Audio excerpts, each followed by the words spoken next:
अस्सलाम वालेकुम। Very happy and very cold good morning from Kalam. यहाँ टेम्परेचर जो है वो -8 है और हर तरफ जो है वो बर्फ़ ही बर्फ़ है। हर चीज़ जो है वो बर्फ़ से कवर हो चुकी है।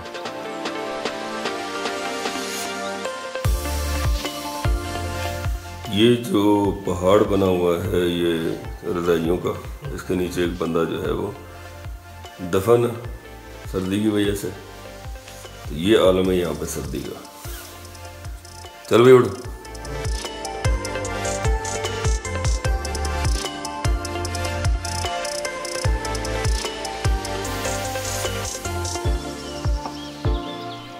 ये जनाब इनका ठीक है, और मैं अभी यहाँ पे जो है वो एक अंडा बनाने का मुजाहरा करूँगा। ये होता है हाफ फ्राई अंडा। इसको बड़े एहतियात से तोड़ते हैं क्योंकि इसके अंदर जो जर्दी होती है उसके टूटने का भी खदशा होता है। और एक अंडा मैं और बनाऊंगा आपके लिए, ठीक है। एक उधर है तो ये तेल थोड़ा सा कम गर्म है क्योंकि बाहर सर्दी बहुत ज़्यादा है और इनके गैस मेरा ख्याल है कम आ रही है। इस अंडे को जो है वो आपने छेड़ना नहीं है खासी देर तक, जब तक कि ये वाइट नहीं हो जाता, और हल्के हल्के से इसके ऊपर आपने ऑयल डालना। ये अंडे को बनाने का तरीका होता है। ना इसको पलटना है ना इसको छेड़ना है, कुछ भी नहीं करना। इसका जो आखिरी काम होगा वो इसको प्लेट के अंदर उतारना है, ठीक है। ये प्लेट दे रहा है, ठीक है। तो आप देख सकते हैं कि ये अंडा तैयार हो गया। जरा दो शॉट से दिखाएं जी। ये अंडे तैयार हो गए। अब हम इसको तरह से प्लेट में उतार देंगे।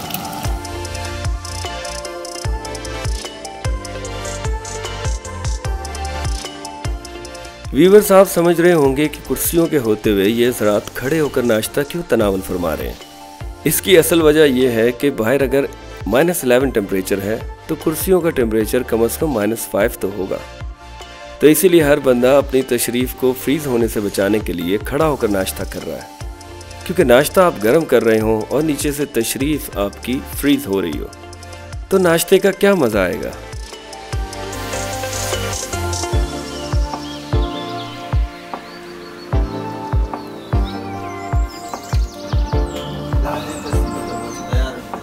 क्या हाल चाहे, वाह जबरदस्त।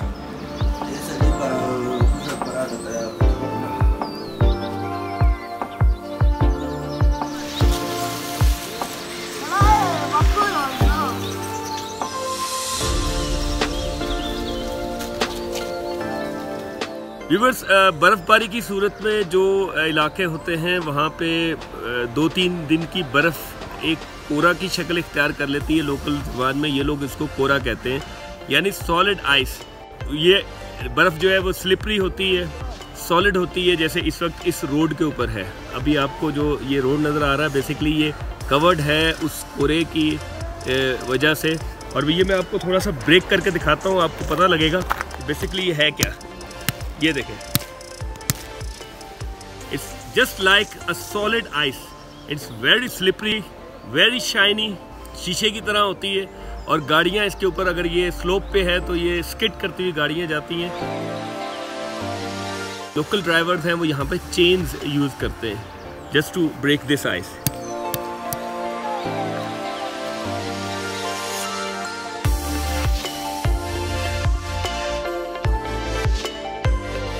हम कलाम से उतरोड़ की तरफ निकल चुके हैं और हमारे इर्द गिर्द बर्फ़पोश पहाड़ियाँ हैं। बड़ा ही दिलकश मंजर है और इन बर्फ़पोश पहाड़ियों के दामन में बहता हुआ दरियाए सवात एक हसीन मंजर पेश कर रहा है।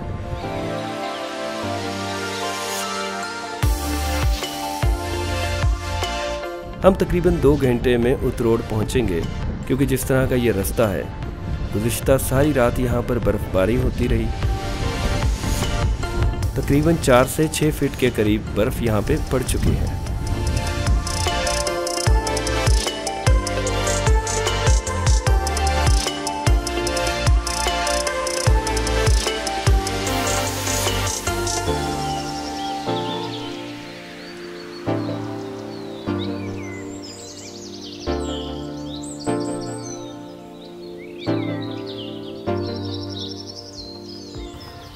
व्यूअर्स, ये एक्सकेवेटर होता है इस इलाके में। इस मशीन की जितनी ज़्यादा वैल्यू है शायद ही किसी और मशीन की हो, क्योंकि ये मशीन जो है वो यहाँ से बर्फ़ हटाने और रोड क्लियर करने के लिए काम आती है। और इसके बगैर जो है वो ख़ास तौर पे जो सॉलिड आइस होती है वो ब्रेक नहीं होती, बड़ा अरसे तक रहती है। ये एक्सकेवेटर जो है वो उसको ब्रेक करके रोड को क्लियर करता है। इसलिए इस इलाके में ये मशीन जो है वो हर वक्त कहीं ना कहीं दस्तयाब होती है।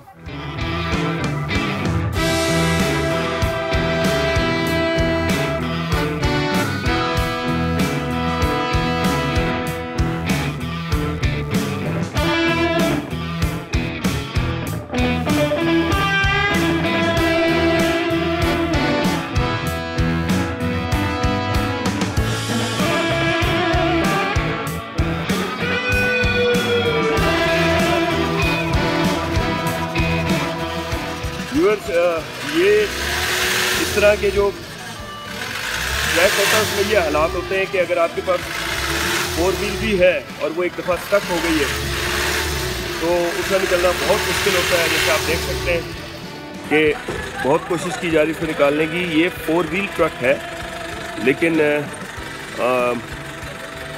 आइस के ऊपर सिर्फ व्हील रोलिंग हो रहा है और कुछ भी नहीं हो रहा है इसका, क्योंकि there is no solid soil, no mud, just ice, solid ice. और ये वही कोरा है जिसके बारे में हम आपको पहले बता चुके हैं, जिसकी वजह से यहाँ पे गाड़ियाँ अक्सर स्टक होती हैं। इसमें अब ये इसको थोड़ा सा जो है ना डिग करेंगे और इसके नीचे जो है वो शायद कुछ मड वगैरह रखें, कुछ पत्थर रखें, तो फिर जो है ना वो ये निकल सकेगी। ये देखें, इसके टायर ही बहुत प्लेन है, मैंने देखा है। फ्लैट हुए में उसने चेन भी नहीं लगाई हुई। गाड़ी बुलाओ यार।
ये बर्फ़, जी यही बर्फ़ है जिसको जो है वो गर्म इलाकों के लोग यानी सिंध, कराची, हैदराबाद और अंदरूनी पंजाब के लोग तरसते हैं।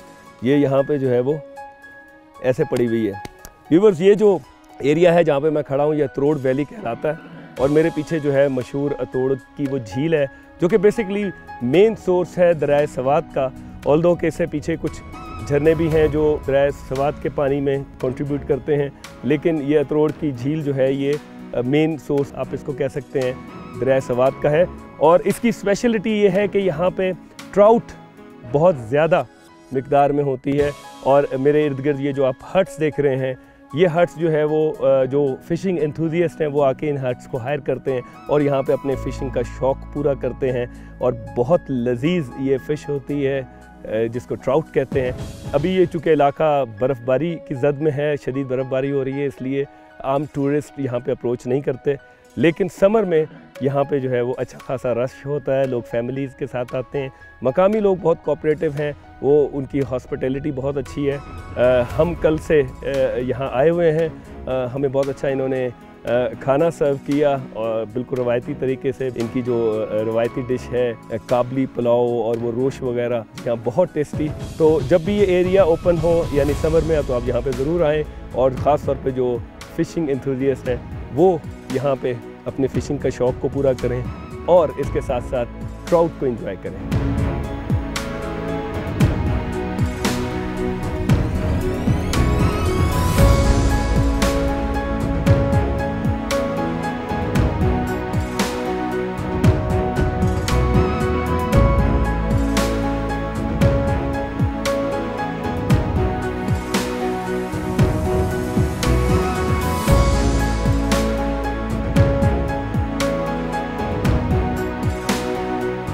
हम उतरोड़ पहुंच चुके हैं और मेरे पीछे आप ये देख रहे हैं, ये उतरोड़ कहलाता है और इसके साथ ये दरियाए सवात का एक स्ट्रीम है जो जाके दरियाए सवात में मिलता है और ये इसका बिल्कुल इनिशियल पॉइंट है।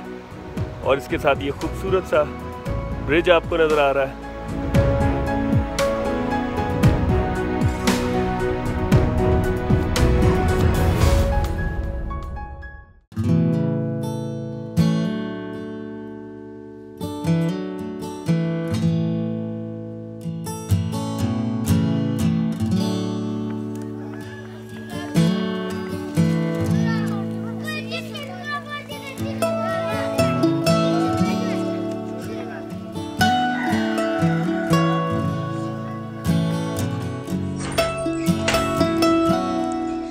व्यूअर्स, हम इस वक्त मौजूद हैं मलिक अहमद खान साहब के घर में, जो कि उतरोड़ वैली में बड़ा खूबसूरत घर है। सर्दी बहुत ज़्यादा है। इसमें सबसे इंटरेस्टिंग चीज़ ये है, इसको इंगीठी कहते हैं और लोकल जुबान में इसको बेलर बोलता है। क्या कहते हैं? बेलर बोलता है कोहिस्तानी ज़बान में। कोहिस्तानी ज़बान में बेलर कहते हैं और इसको जो है वो बुखारा भी कहते हैं। तो ये हॉस्पिटैलिटी है जनाब मलिक अहमद खान साहब की, बेहतरीन चाय और इतनी शदीद सर्दी में जबकि बाहर बर्फ़बारी हो रही है तो हम इसके गिर्द बैठे इस आग की पूजा कर रहे हैं और इससे जो है वो हरारत हासिल कर रहे हैं।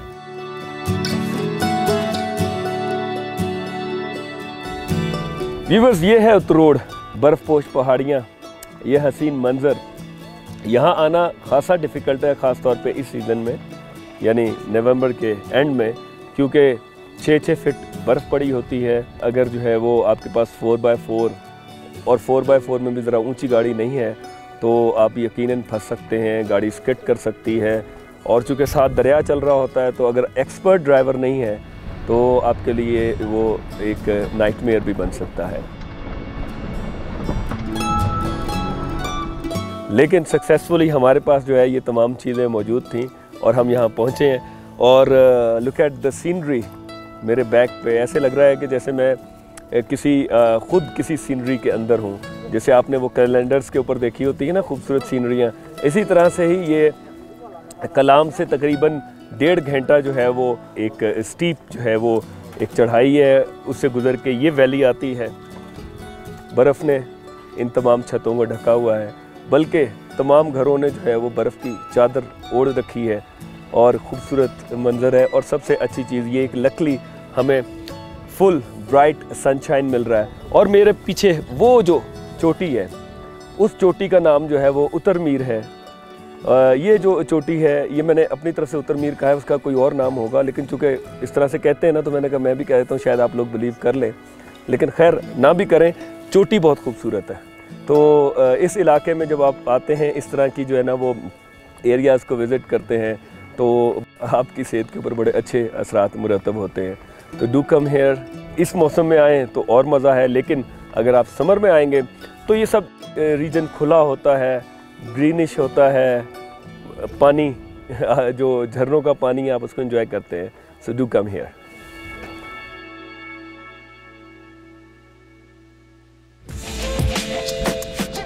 उतरोड़ से वापसी पर रात का खाना कलाम के मशहूर देसी होटल यासीन रेस्टोरेंट में खाया, जहां रवायती चपली कबाब, मछली और रोस्ट से हमारी तवाज़ु की गई।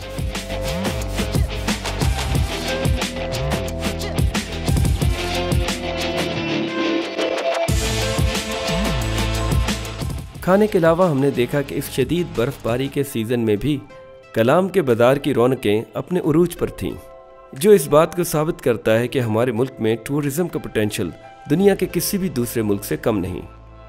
हमें ये टूर हमेशा याद रहेगा।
व्यूअर्स, अगर आपको हमारी वीडियो अच्छी लगी हो, इस वीडियो को लाइक करें, शेयर करें और हमारे चैनल को सब्सक्राइब करें और बेल आइकन पर ज़रूर क्लिक करें।